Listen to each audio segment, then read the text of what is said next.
গুলশানে রাতের অন্ধকারে শোষো আওয়াজে ছুটে চলেছে দূরগামী বাসটা। মাঝে মাঝে অপর গাড়ির সাথে পাল্লা দিতে প্রচণ্ড আওয়াজ তুলে যাচ্ছে। রাতের প্রায় ৩টা বাজে। এখনও ২ ঘন্টার মতো সময় লাগবে আমাদের নিজ গন্তব্যে পৌঁছাতে। বরাবরের মতোই এবারও লং জার্নিতে আমার হাল বেহালে পরিণত হয়েছে। জানালা দিয়ে আলো বাতাসের ঝাপটায় ছাড়া ছাড়া চুলগুলো মুখের ওপর আসতে পড়ছে থেকে থেকে। কিছু চুলগুলো হয়তো তাসফির চোখে মুখে গিয়েও বাড়ি লাগছে। হিজাব আটকে আসলেও বাদ ছাড়ার ১ ঘন্টা পর তাসফি হিজাবটা খুলে দিয়েছেন। একটু শরীর খারাপ আর রাত হওয়ায় আমিও বারণ করিনি। নির্বিকারভাবে ওনার পেট জড়িয়ে বুকে মুখ লুকিয়ে আছি, আর তাসফি আমাকে শক্ত করে ধরে রেখেছেন। রাতে 10:30টায় ঢাকা থেকে বাদ ছাড়লো, এখনো পর্যন্ত মাত্র ১ ঘন্টার মতো ঘুমিয়েছিলাম। তারপর পুরো রাস্তা জানালা দিয়ে বাইরে তাকিয়ে ওনার বুকে মুখ গুজে থেকেই কেটে গেছে, আর উনি তো পুরো রাস্তায় জেগে কাটিয়ে দিয়েছেন। আমি একটু নড়াচড়া করে মাথা উঠাতে চাইলেই উনি কি হয়েছে বলে ওঠেন। আমি কিছু না বলে আবার উঠতে নিলাম। ওনার দিকে তাকিয়ে বলে উঠলাম, আর কতক্ষণ লাগবে? এই তো আর ১.৫ ঘন্টার মতো। শরীর কি বেশি খারাপ লাগছে? ঘুমানোর চেষ্টা করো একটু। আমি মাথা ঝাঁকিয়ে তেমন খারাপ লাগছে না বোঝালাম। উনি আমাকে আবারও ঘুমাতে বলে চুপ হয়ে গেলেন। বুঝতে পারছি প্রচণ্ড রকমের ঘুম লাগছে ওনার, কিন্তু আমার জন্য হয়তো সারা রাত জেগেই কাটাতে হচ্ছে। কিছুটা খারাপ লাগলো ওনার কথা ভেবে, তাই নিজের খারাপ লাগাটাকে পাত্তা না দিয়ে ওনার সাথে ১ কথা ২ কথা বলতে বলতে গল্প করা শুরু করলাম। উনিও বুঝতে পেরে তাল মিলিয়ে গেলেন আমার সাথে। কিছুক্ষণ গল্প করার পর হঠাৎ কিছু একটা ভেবে বললাম, একটা কথা বলি। জিজ্ঞেস করার কি আছে বলো? আচ্ছা, আমাদের বিয়ে হবে কবে? আমার আহ্লাদি স্বরে কথাটা শুনতেই কয়েক সেকেন্ড চুপ থাকলেন। তারপর কেমন করে যেন খুব খুব করে কেসে উঠলেন। আমি ব্যস্ত ভঙ্গিতে কি হয়েছে বলে পানির কথা বলতে উনি নিজেকে শান্ত করে মাথা ঝাঁকিয়ে না বললেন। আমি আবারও ওনাকে বললাম, কি হয়েছে আপনার? বলতেই উনি আমার দিকে গভীর চোখে তাকিয়ে থেকে বলে উঠলেন, বিয়ে করা বউ যদি হঠাৎ করে বলে ওঠে আমাদের বিয়ে হবে কবে, তাও যদি অন্ধকার রাতের এই চলন্ত বাসের মধ্যে, তাহলে কি হওয়া উচিত? বাসে কেউ শুনলে কি ভাববে? আমাকে পাবলিকের মাইর খাওয়ানোর পায়তারা করছিস বেয়াদ্দপ। আশ্চর্য তো, আমি তো বলতে চাইলাম আমাদের বিয়ের অনুষ্ঠান হবে কিনা, আর আপনি উল্টাপাল্টা সব বলে যাচ্ছেন। আমার কি ইচ্ছা হয় না বউ সাজা? শুধু আমি কেন, প্রতিটি মেয়েরই বিয়ে নিয়ে অনেক স্বপ্ন থাকে। আর আমাদের বিয়েটা কিভাবে হয়েছে ভুলে গেছেন? ছোট থেকে কত কি ভেবে রেখেছিলাম আমার বিয়েতে এটা করবো ওটা করবো, আর বিয়েটা হলো তো কিভাবে হলো? ওটা কি বিয়ে ছিল নাকি? কাট কাট গলায় কথাগুলো বলে জোর একটা নিঃশ্বাস নিলাম। তাসফির দিকে তাকিয়ে দেখি মুস্কি হেসে তাকিয়ে আছেন। আমি চোখ ফিরিয়ে জানালার দিকে তাকাতে নিলেই উনি মুখটা ধরে ওনার দিকে ঘুরিয়ে নিলেন। বললেন, আমার একবার বিয়ে করা বউটা যে আমাকে আবারও বিয়ে করার জন্য এতটাও তোলা হবে তা তো জানা ছিল না। তুমি বললে একবার কেন, শত শতবার শুধু তোমাকে বিয়ে করতে রাজি আছি। কিঞ্চিত লজ্জা পেলাম এবার। পাগলের মতো এভাবে বিয়ের কথাটা কেন বললাম আমি নিজেই বুঝতে পারছি না। এখন উনি সুযোগ পেয়ে আমাকে খোঁচা দিতে শুরু করবেন। ওনার দিকে তাকাতেই উনি চোখ টিপ দিয়ে আবারও বললেন, সেই সাথে শত শতবার বাসরটাও করা যাবে। আমার দ্বিগুণ বেড়ে যাওয়া লজ্জার হাত থেকে বাঁচার জন্য ওনার বুকে আবারও মুখ গুজে চুপ করতে থাকলাম। কতটা অসভ্য ছেলে হলে এসব কথা সারাক্ষণ বলতে পারে। ঢুলু ঢুলু ঘুম ঘুম চোখে তাসফি হাতটা শক্ত করে জড়িয়ে বাহুতে মাথা ঠেকিয়ে দাঁড়িয়ে আছি দরজার সামনে। ঘুমের কারণে মনে হচ্ছে এখানে শুয়ে পড়ি। বাসে পুরোটা রাস্তায় ঘুম না লাগলেও বাস ছেড়ে নামার পর রিকশায় ওঠার পর যখন রিকশা চলতে লাগলো, মাত্র ভোর হওয়ার মৃদু বাতাসে জেঁকে ধরতে শুরু করলো সারা রাতের না হওয়া ঘুমটা। দরজাগুলোর শব্দে মিকমিক চোখে তাকাতে দরজার সামনে পপিকে দেখতে পেলাম। আমাকে দেখে একটু অবাক হয়ে গেছে। হয়তো ভাবছে আমি এখানে কেন, আমার তো বাসায় যাবার কথা ছিল। আমি সেদিকে পাত্তা না দিয়ে তাসফিকে ছেড়ে পুপিকে জড়িয়ে ঘুম ঘুম কণ্ঠে বললাম, কেমন আছো? পুপিও জড়িয়ে নিয়ে আমাকে ওটা ওটা জিজ্ঞেস করতে লাগলো। তারপর তাসফির দিকে তাকিয়ে কড়া গলায় বলে উঠল, ওকে বাসায় না নিয়ে গিয়ে এখানে কেন আনলি? জানিস না লং জার্নি তোর কতটা সমস্যা হয়? ওই বাসা কাছে রেখে এত দূরে নিয়ে আসার মানে কি? এতক্ষণে মেয়েটা একটু বিশ্রাম নিতে পারতো না? তোমার ভাতিজি শ্বশুরবাড়ি আসার জন্য পাগল হয়ে গেছিল, তাতে আমার কি দোষ? ফুপি ভাস্তি দুটোই তো তোমরা এক, সব সময় আমাকে জ্বালিয়ে মারো বলে খ্যাক খ্যাক করে উঠলেন তিনি। ওনার চিল্লানি শুনে আমার গাঢ় ঘুমটা হালকা হয়ে গেল কিছুটা। তবুও দুজনকে শান্ত করার জন্য বললাম, ঘুম লাগছে আমার। এতে যেন কাজ হলো অনেকটা। ফুপি ওনার দিকে রাগি চোখে তাকিয়ে আমার হাত ধরে নিয়ে যেতে লাগলো নিজের রুমে। ফুপা হয়তো ফজরের নামাজের জন্য মসজিদে গেছেন। আমাকে নিয়ে যাওয়া দেখে তাসফি এসে হুট করে আমার আরেকটা হাত টেনে ধরলেন। ফুপির হাত থেকে আমাকে ছাড়িয়ে নিতেই ফুপি কিছু বলতে চাইলেন, কিন্তু তার আগেই উনি বলে উঠলেন, আমার বউ আমার রুমে যাবে, তুমি কেন টেনে নিয়ে যাচ্ছ? এতদিনে বাসায় আসার পর আমার খোঁজখবর তো নিলেই না, আবার আমার বউকে নিয়ে আমাকে বউ ছাড়া করার পায়তারা করছো। সেটা তো হতে দেওয়া যাবে না। তাসফি, তুই কিন্তু বিরক্ত করছিস, ওকে ছাড়, আমার সাথে যেতে দে। উনি কিছু না শুনে আমাকে টেনে নিয়ে আসলেন ওনার রুমে। আমি আহাম্মকের মতো শুধু দেখে গেলাম মা ছেলের কাণ্ডগুলো। কতটা অসভ্য হলে পুপির সামনে এভাবে কথাগুলো বলতে পারেন।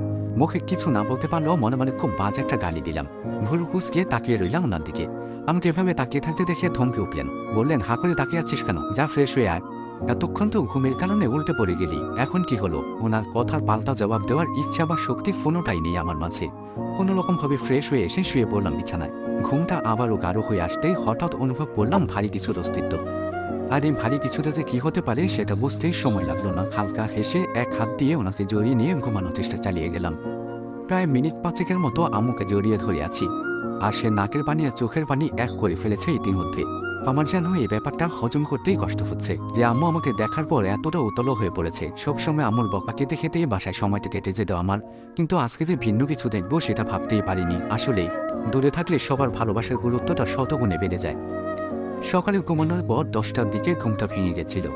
বাসার সবার সাথে কথা বলে ফুপাফুপির সাথে সারাটা দিন সময় কাটিয়ে বিকেলে তাসফির সাথে এ বাসায় আসি। ফুপিকেও আসতে বললাম, বলল কালকে আসবে। আম্মুর কান্নাতে বিরক্ত হয়ে উঠে বললাম, উফ আম্মু, এখন তো থামো। যেভাবে কান্না করছো মনে হচ্ছে আমি মরে আছি। এভাবে কান্না করার কি আছে? চুপ, এসব কথাবার্তা কি বলিস? হ্যাঁ, আগে মা হো, তারপরে বুঝবি মা হওয়ার কি জ্বালা। তুমি এখন এসব কান্নাকাটি করা বন্ধ করো, আর আমাকে নিয়ে পড়ে আছো। তোমাদের আদরের ছেলের কথা কি ভুলে গেলে নাকি? বলেই ওনার দিকে তাকালাম। অবাক হলাম কিছুটা, কেন জানি চোখ মুখ লাল হয়ে তাকিয়ে আছে আমার দিকে। ওনার এভাবে তাকানোর মানেটা ঠিক বুঝতে পারলাম না। আমার কথা শুনে বড় মাও সায় দিলেন তাতে, সাথে সাথে ব্যস্ত হয়ে পড়ল দুজনে তাসফিকে নিয়ে। আর এদিকে আমি ব্যস্ত হয়ে গেলাম রিফাপুর সাথে। সকলের সাথে আড্ডা দিয়ে তাসফি নিজের বরাদ্দকৃত রুমে আসতেই আমি উঠে আসলাম সবার মাঝ থেকে। কেন জানি মনে হচ্ছে অনেকটা রেগে আছেন আমার উপর। সেটা ওনার চোখ মুখ দেখে বোঝা যাচ্ছে, আন্দাজ করতে পেরেছি। রুমে এসে জিজ্ঞেস করলাম কি হয়েছে। জিজ্ঞেস করলেও কোনো উত্তর দিলেন না তিনি। আমি আরও কয়েকবার ওনার সামনে দাঁড়িয়ে একইভাবে বলে উঠলাম। উনি হঠাৎ রেগে গিয়ে ধমকে উঠে বললেন, কি হবে আমার? তোকে কিছু বলেছি? কিছু হয়েছে আমার? তাহলে বারবার জিজ্ঞেস করছিস কেন? হঠাৎ কি হয়েছে আপনার? এমন করছেন কেন? কোনো কিছু নিয়ে রেগে আছেন কি আমার উপর? বললাম তো কিছু হয়নি। এখন তোর প্রতি রেগে থাকার কোনো কারণ নেই। এতদিন পর বাসায় আসছিস, পরিবারের সবার সাথে আড্ডা দিয়ে মজা কর, আমাকে নিয়ে এত ভাবতে হবে না তোর। আমাকে কিছু বলতে না দিয়েই ওয়াশরুমে ঢুকে গেলেন উনি। আমি হা হয়ে গিরিতে লাগলাম ওনার বলা কথাগুলো। হঠাৎ কি হলো সেটাই তো ঠিক বুঝে উঠতে পারলাম না। রাতে খাওয়া দাওয়ার পর সবাই ওনাকে থাকার কথা বললেও উনি সবাইকে খুব সূক্ষ্মভাবে বারণ করে দিলেন। আমি কিছু বলতে চাইলে আমার কথাগুলো কানেই তুললেন না। 10টার পর বেরিয়ে গেলেন বাসার উদ্দেশ্যে। তাসফি চলে যাবার পর থেকেই আমার মনটা কেমন যেন খসখস করতে লাগলো। রিফাপুর রুমে গিয়ে আপুর সাথে দিয়ে একটা কথা বললেও সেখানে মন টিকল না আমার। রুমে এসে পুরো রুম জুড়ে পায়চারি করে ফোন দিলাম ওনাকে। অপর পাশে রিং হলেও রিসিভ করলেন না। আরও দুবার কল দেওয়ার পর উনি রিসিভ করতেই আমি হ্যালো বলে উঠলাম। উনি ভারী গলায় বলল, আমার খুব ঘুম লাগছে, পরে কথা বলি, বলেই কলটা কেটে দিল। ওনাকে আর না ঘাটিয়ে বিষণ্ণ মন নিয়ে শুয়ে পড়লাম বিছানায়। কাল সারা রাত জেগেছিলেন, ঘুম লাগাটাই স্বাভাবিক। মনটাকে বুঝ দিলেও কেমন যেন হাঁসফাঁস করতে শুরু করলাম আমি। খুব করে মিস করতে লাগলাম আমার ফেলে আসা সংসারটাকে, আমাদের ঘরের প্রতিটি জিনিসগুলোকে, সেই সাথে আমার বজ্জাত তাসফিকেও। বিষণ্ণ মনে অন্ধকার রুমে খাটের এক কোনায় খাপটি মেরে বসে আছি। রুম জুড়ে অন্ধকারে ছেয়ে থাকলেও বারান্দা এবং জানালা দিয়ে আসা মৃদু আলো রুমের মাঝে প্রতিফলিত করছে। কেন জানি ভীষণ কান্না করতে ইচ্ছে হচ্ছে, কিন্তু কিছুতে আটকে রাখা কান্নাটা বেরিয়ে আসতে চাইছে না। চোখ দিয়ে অনবরত পানি বেরিয়ে যাচ্ছে। রাত অনেক হলেও তেমন গভীর রাতে পরিণত হয়নি। এতক্ষণ সবাই আমাকে ডাকাডাকি করলেও যখন মাথা ব্যথার দোহাই দিলাম তখন কেউ আর আমাকে বিরক্ত করেনি। কিন্তু রিফাবু এর মাঝে একবার এসে বিভিন্নভাবে কথা বলতে চাইলেও আমি বলিনি। অনেক খিটখিটে মেসেজ দেখিয়ে চলে যেতে বলেছি রিফাপুকে। আমার কথায় হয়তো অনেক কষ্ট পেয়েছে আপু, কিন্তু তখন কেনই বা আপুর সাথে এমন করলাম নিজেরই জানা নেই। এখন আপুর কথা ভেবে আরো বেশি খারাপ লাগছে আমার। নিজের সমস্ত রাগ, অভিমান, অভিযোগগুলো একজনের প্রতি গিয়ে আটকে আছে শুধু। ভীষণ রকমের ক্ষোভ জমে গেছে সেই মানুষটার প্রতি। এত এত ভালোবাসা পাবার পর সে মানুষটার থেকে একটু অবহেলা সহ্য করা অনেক কঠিন হয়ে উঠেছে আমার জন্য।